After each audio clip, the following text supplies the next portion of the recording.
You cannot experience what you're not the vibration of first. You can only experience what you are the frequency of. So staying in that positive, creative, imaginative state on its own will give you the discernment and clarity to understand what the lesson is.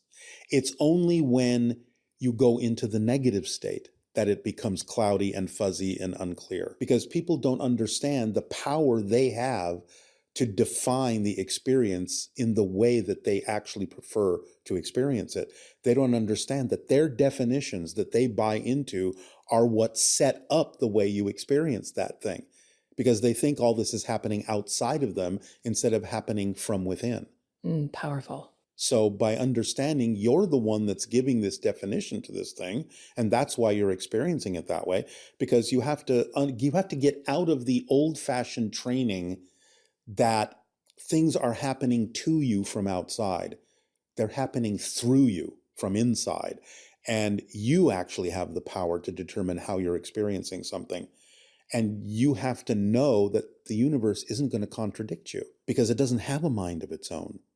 This is a really old fallacy, is that the universe can contradict you. And it goes into this idea of, well, God's will. I'm sorry, God's will is your will, because there's no difference between you and source. You are an expression of source.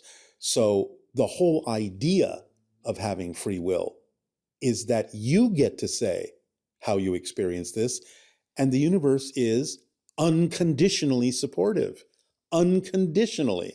So if you understand the meaning of that word, when you decide, I'm going to buy into this negative belief, creation's going to say, okie dokie, I'll support you in that and magnify and amplify what you have chosen to believe is true. If you say, I'm going to approach this in a positive way, the universe is going to say the same thing. Okay, I will unconditionally support you in what you say you believe is true. So that's why it's so important for people to get in touch with why they believe what they believe, why they're holding on to what they're holding on to.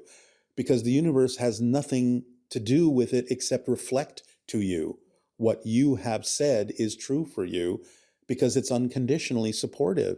The universe is a mirror, totally a mirror.